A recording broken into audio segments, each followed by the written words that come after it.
Welcome back. So, I thought today we would go back, take a look at the last Bedford trip. There were a lot of things I got in that trip, and a lot of things that I didn't get as well that I still thought worthy of showing to you. And so we've got plenty to deal with today. So, when we get back.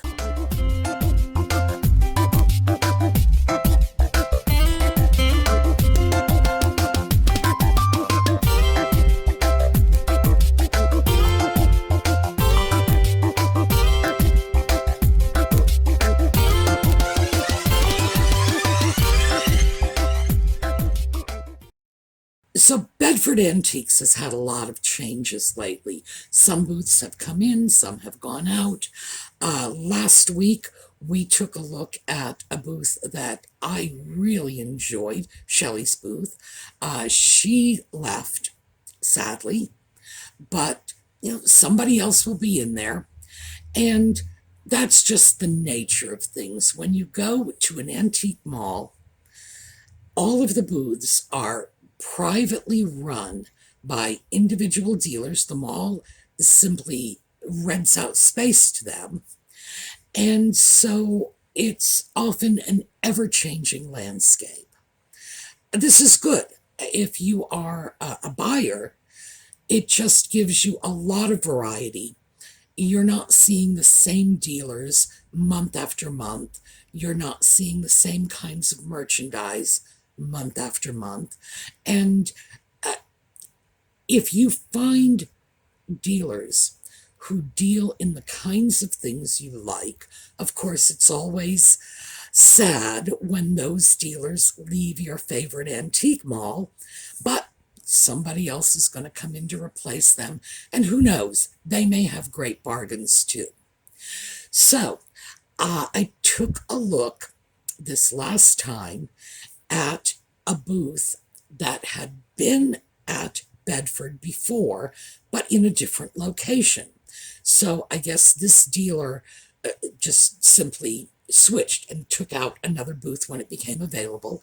That sort of thing also happens. Sometimes someone will go into an antique mall, and because the best booths will already be rented out, they'll go a little further back in the store, maybe a less high traffic area.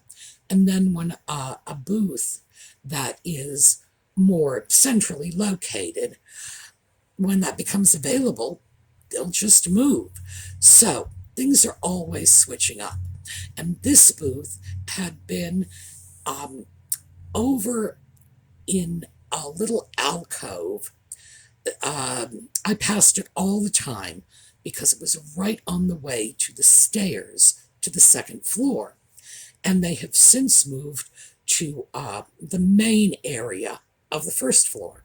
So, good for them, but I immediately recognized much of the merchandise, so I knew it was the same stuff, different location. So let's take a look at what I saw there. Well, let's take a look at this. This is a beautiful piece, $4, Nippon. It's a little two-trayed serving dish of some sort or another. I just think it's extremely cute. Obviously, it was designed for some kind of little treat, little tidbit. Let me show you the pretty design. Of course, this is all hand-painted. $4, oh yeah, that's coming home with me. This is a Nortaki Azalea salt, pepper, mustard pot set. Let's take a peek at this. Always look at the spoons when you're getting a mustard set. The spoons can so easily get broken, and you don't want to have to deal with that. I'm not sure about this one.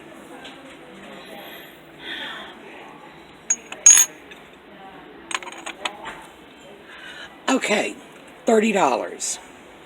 Now, originally the price had been $55. It's marked on the tag. So, what can I say? $30, the price is too high. I would consider $30 a high price at full retail, so it's way too high for me. But I am considering it, and here's why. The condition is outstanding. There are a lot of people who still have the Noritake Azalea China, and a set like this, because it is old and it is rare, especially in this condition. Look at that gilding. Would they pay $50 for it? Sure. The fact is, even at $30, I would have to charge probably a minimum of $40 just to break even. And that thing would be sitting in my Etsy shop for a very long time. So the answer is no. This is another $30 set. I've seen this for a while. It's a German set. It's pretty. I do like it. It's good 1930s design. Not coming with me. $30 is just too much. And if I were going to spend, here's the thing, I would go for the Azalea at $30 over the German, even though I have to say, I think in this case the German is better quality. The Azalea has a market. It is saleable. People will go looking for it. They'll search for it through the search engines. They'll hunt around for it in the shops. If you're known to sell Noritake Azalea China, they'll come back time and time again to check your listings. That will sell. This one, despite the fact that I do think it's better quality, is more of a chance. On the other hand, the Nippon piece, that is an easy yes.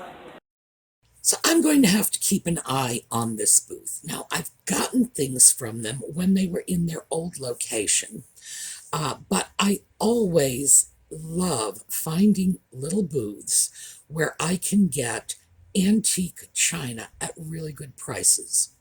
Now, Nippon pieces are antiques. They stopped using the word Nippon, I believe in 1919. It just switched over, and that's the point at which they used Japan. And I believe that was in response to the American import regulations. At that time, I believe we required that they list the name of the country in English. So they went from Nippon, which is the Japanese name for Japan, and went over to Japan at this point. So Nippon pieces are antiques. And when I can get a beautiful Nippon piece for $4, you better believe I'm going to pay close attention to that booth.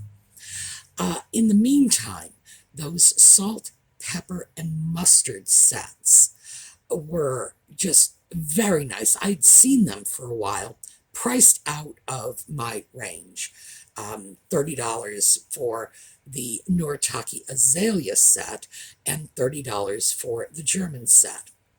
I do not usually say this, but the German set was higher quality.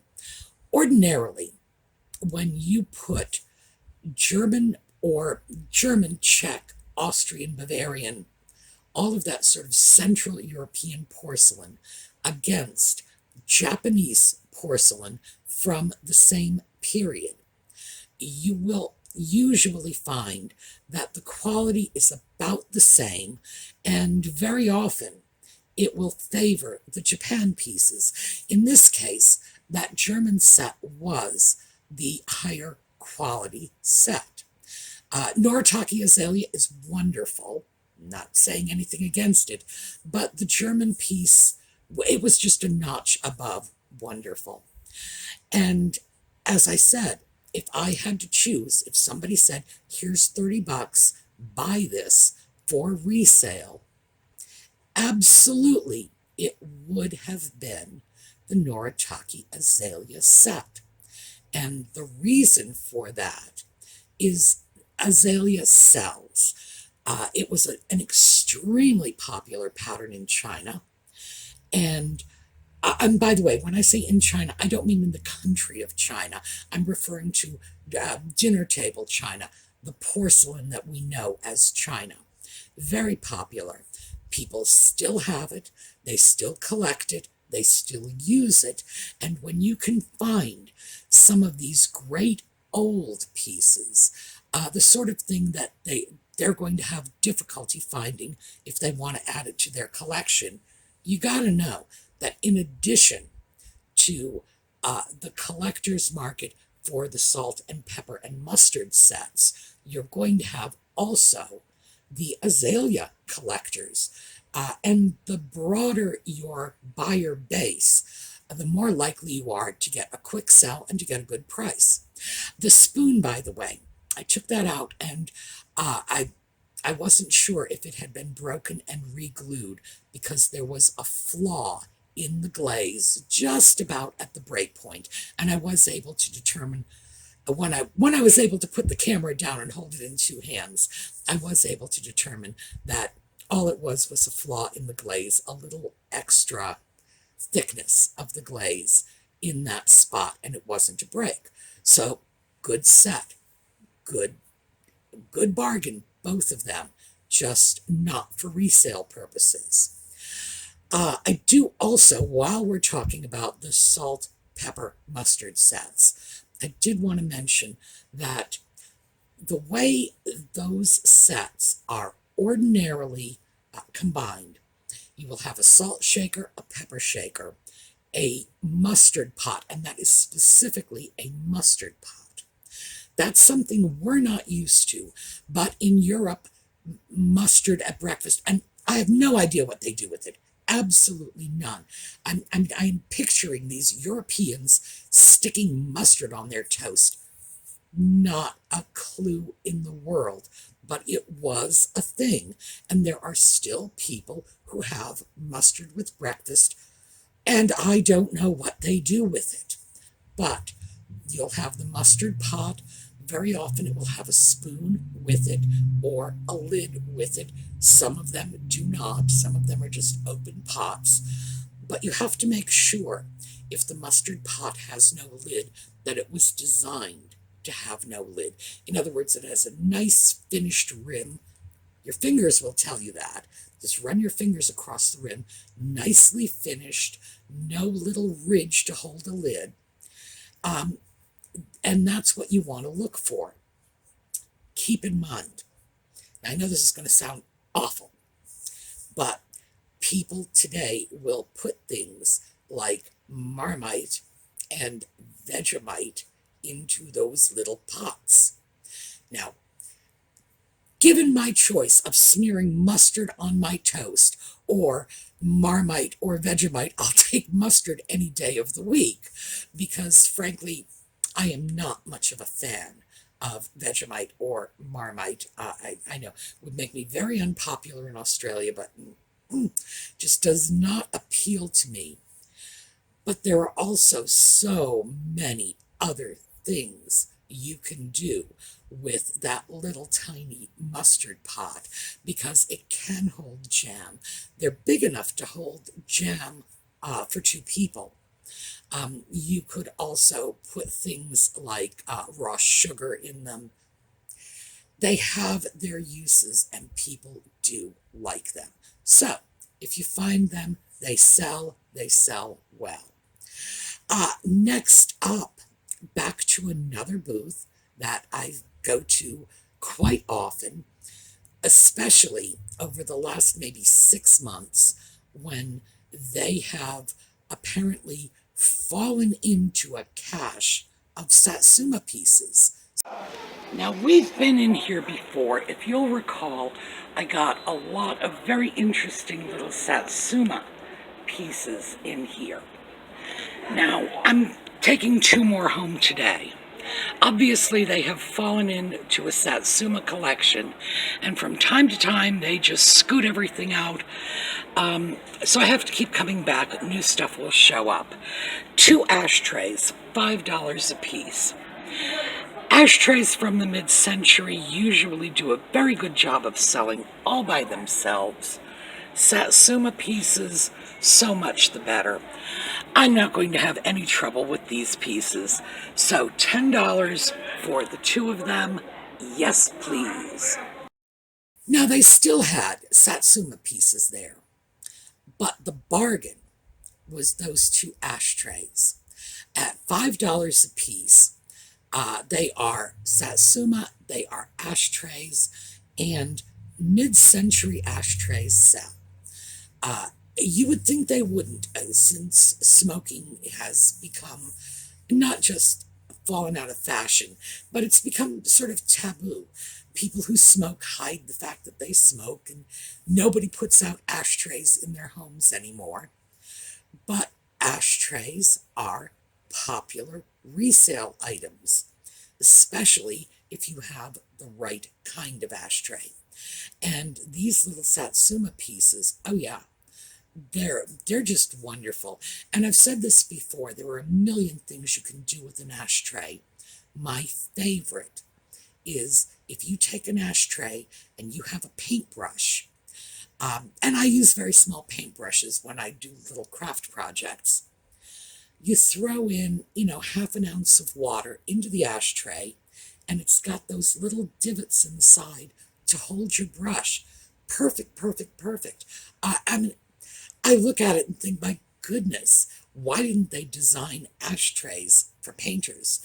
Because it just seems so obviously convenient to me. So that's what I will use them for. I also have a large uranium glass jadeite ashtray in my kitchen that is much larger, so the bowl of the ashtray will hold a spoon, and the handle of the spoon just sits right in that cigarette divot. So couldn't be more useful. But people do like ashtrays. It's amazing, but I've never had any trouble selling them. So that was definitely something that was coming home with me. Next up, I went over to Janine's booth. Now, usually I hit Janine's booth very early in my Bedford shopping because I will start at the door, go straight over to Janine's booth first, then up to the second floor for Paul's goodies. That's sort of my routine. But the last time I was there, I changed it. You should always change your routines, because you will spot things that may have been there the last 3 times you were at the mall, but because you walked in from the left instead of the right, you didn't notice them. And that happens to me all the time. So let's take a look at what Janine had this time. Well, Janine's booth. Now, I usually hit Janine's booth first, but today we went around the other way, and what Janine has a lot of today are cameras, older cameras. Now, there is a very serious collector's market for old cameras, but it's a very specific market. You need to know what you're doing. However, if you do know what you're doing, you can do very nicely in this market.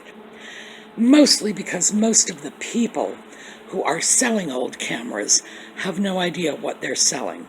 It's Grandpa's camera, it's Uncle Marty's camera, whatever. It fell into their hands and they're getting rid of it. Everyone knows today you don't need a camera. You've got your cell phone, you're good to go.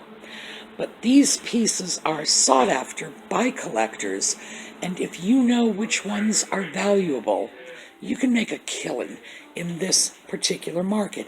And I would say, if anyone were to ask me what would be a good market to study, I would say it would be older things like this: cameras, radios, anything that tends to show up at thrift stores and yard sales, because you can certainly do well for yourself, but you have to know what you're buying. You have to know which pieces are collectible. So I didn't buy any of the cameras. I don't know very much about cameras, but I did want you to see this, because if you find a source for cameras, radios, any of these old old-fashioned things. Frankly, we don't use cameras like that at all anymore.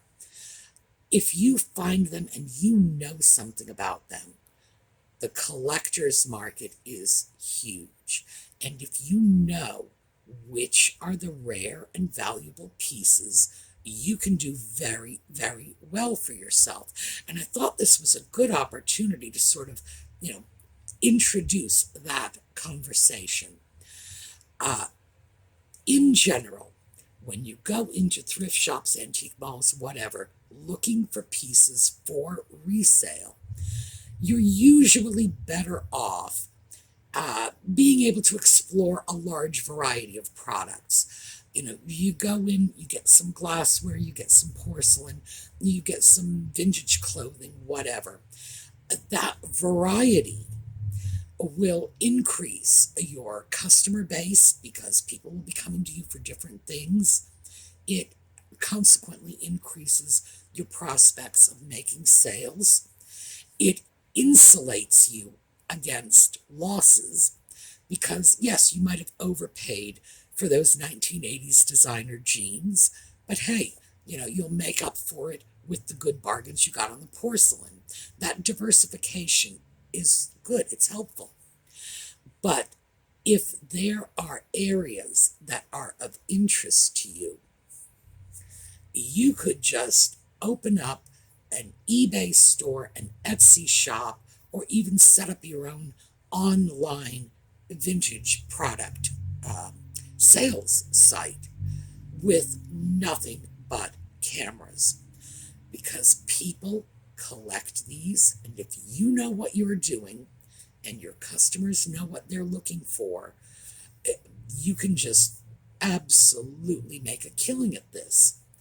So I did want to open that up just so that you can see the kinds of things that you can effectively specialize in, because there's a buyer's market for them, and that market is huge. And the thing is, it's growing. You would think it would be exactly the opposite, that now that everybody's got a camera on their cell phone, who would be interested in this? No, that's not the way it works. It's somehow the more antiquated the piece is, the more, sort of specialized, old-timey it is, the more people will like it. So I did want you to see that, because this is what Janine's got now. And Janine, and I've spoken to Janine at length about this. In fact, I filmed some of it, so you probably heard it from her own mouth. She goes out and shops. She shops at thrift stores, she shops at yard sales, she goes to estate sales, building cleanouts, whatever. She gets whatever she can get a good price on. She brings it into her shop. She puts an equally good retail price on it. So good, in fact, that Janine is one of my sort of main sources for items, because the person who sold it to her made their money on it. Janine sells it to me. She makes her money on it, and I can take the item and resell it. So we're just sort of snowballing, so to speak. And everybody wins. But I did want you to get a chance to see this, because it looks like she's fallen into a certain type of collectible right now, and that happens to her from time to time. I will see a lot of a certain type of item from her.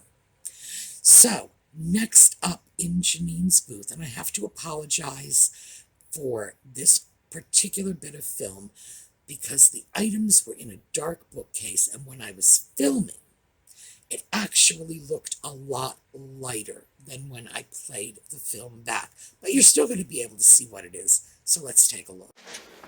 Well, I found this cute little set. Late 50s, early 60s, male and female figures, Mexican, obviously. It was wall art at the time. They were popular. $8. I am not taking them. It's not because of the price is good. It's because I don't like taking potentially ethnically offensive items. You just never know where they're going to end up. And we've discussed this many times before. It's one of the reasons I deal with Black Americana only for collectors I know. I was thinking about this one. So, well, if I listed it, I could always say reply in Spanish or it's not going to be sold to you. But I'm going to walk away. The potential for offense is a little too great. On the other hand, you never know. People of Spanish descent often keep items like this. It's part of their culture.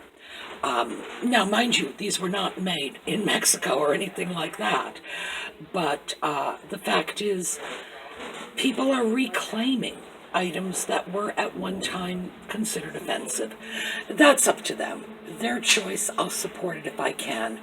But am I going out of my way on this one? No, I don't think so. Now, we talk about this from time to time. We've talked about this in terms of Black Americana, and this is in a similar vein. These were plaster, painted plaster wall art pieces. You just hung them on your wall. Back in the 50s and 60s, these were not just relegated to the kitchen and bathroom. These would be on people's living room walls, in the hallways, whatever. And in this case, it was male and female Mexican people, Mexican heads. It was a good price. It was $8. But I'm reluctant to deal in that because I think from our vantage point in the 21st century, it can look somewhat racist. When I get involved with items like this, and we've talked about this with regard to Black Americana, it's usually because I have a buyer already, that someone from my various customer bases is a collector of this. So when I pick it up, I know where it's going. It's going to a collector. And it's usually going to a collector who is collecting in order to repatriate their own cultural history. And I'm fine with that. Well, I'm beyond fine with that. I will help them in any way I can. And usually what happens with pieces like that is if I can find something like that, I will sell it at my cost to the collector, because I would much rather it go to someone who is not going to abuse it than end up having it displayed in somebody's home as mockery. That I don't favor. But at this time, like right now, I don't have any collectors in mind for Mexican art.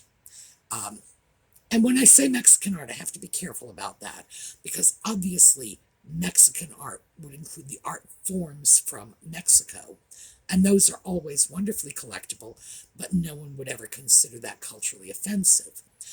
This is a specific sort of item, and I consider it very similar to Black Americana. There was a racist element, to be perfectly frank. It was not just with Black figures, Mexican figures. You saw a lot of Asian figures. These were in the homes of white people who thought that, oh, look, isn't this a cute little minority person? That's not where I'd like to see these things go. If they're going to be put back on the market. I'd rather they go to someone who is interested in reclaiming their own cultural history. And as I say, I just don't happen to have anyone in my customer base right now. But I was thinking maybe I would get them. And I would just put a note and say, reply in Spanish or I'm not going to sell it to you. But that wouldn't work, would it? Far too many people speak Spanish these days. That's not much of a guarantee. But it is something that should go into the home of someone who is looking for this as a representation of their culture from a certain period in history. That's fine with me. Next up, this is a little booth I always go into, and I always think of it as the bathroom booth. Now, I've got other booths in there, like the pig booth, that, it's just these awful little names. But the pig booth is the pig booth because they sell pigs. The bathroom booth is a booth because it's the size of my bathroom. That's the only reason I think of it in those terms. And I want you to take a look at this just because. Well, we are back in our little teeny tiny hit or miss booth. And as you know, I've gotten some fabulous deals here. Half the time I go through this booth saying to myself, oh my God, what are they thinking? And the other half the time I'm scooping stuff up and shoving it in my bag. So, absolutely, sometimes great deals, sometimes I just scratch my head. Today is one of those scratch your head days, so we are leaving this booth empty-handed, but we will be back.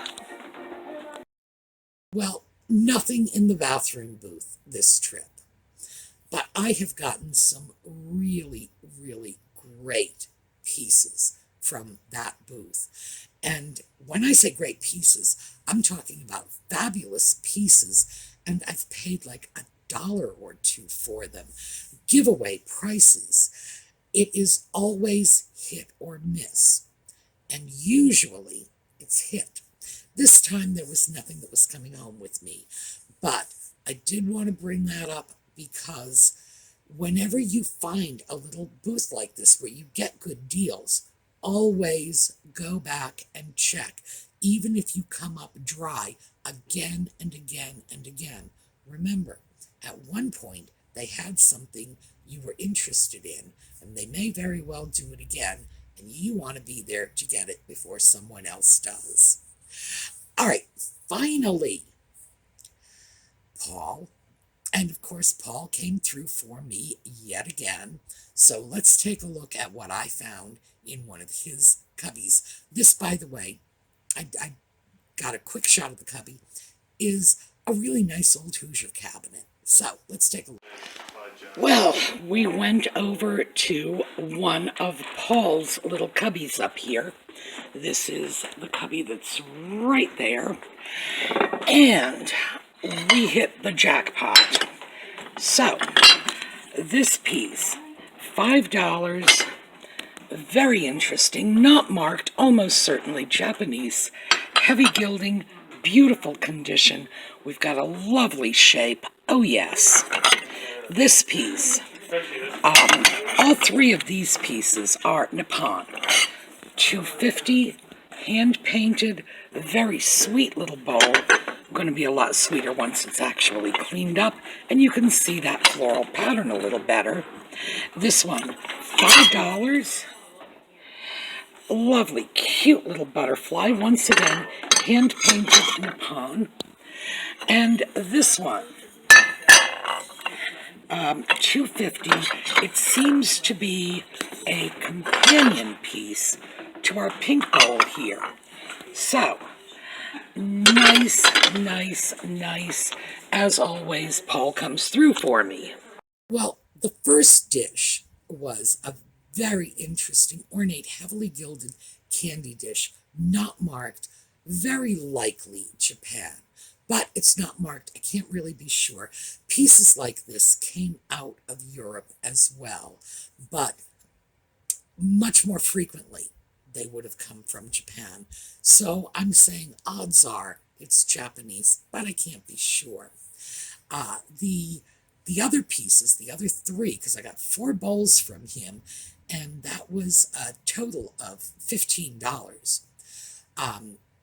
The other 3 bowls were all Nippon, so all antique.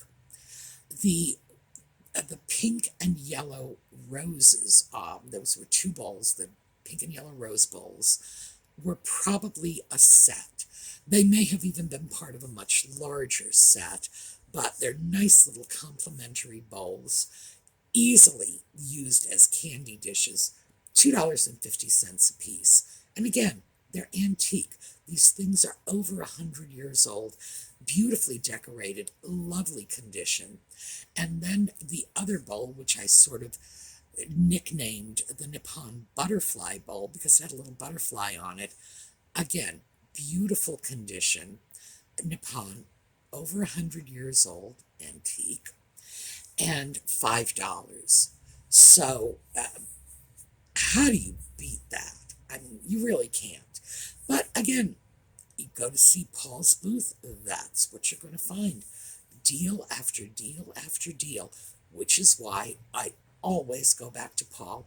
And in fact, I don't think I've ever once gone into Bedford and not come away with something from one of Paul's booths, because he brings in over 100 new items every week. And there have been times when I've been in there when he's been unloading stuff, and I can tell you absolutely, there were times when he's brought in over 100 new items every day for a week or two. So, always, always worth it. All right, that's what I have for you today. Remember, our giveaways are still going on over at the SueMe's Angels Facebook page, so go on over, check them out. As I've said many times, go in for the giveaway, stay for the fellowship, because this is a great group of people. You're going to have a wonderful time there. All right, we are going to take a look at a little slideshow on the way out, and in the meantime, have a terrific day. I will see you all tomorrow.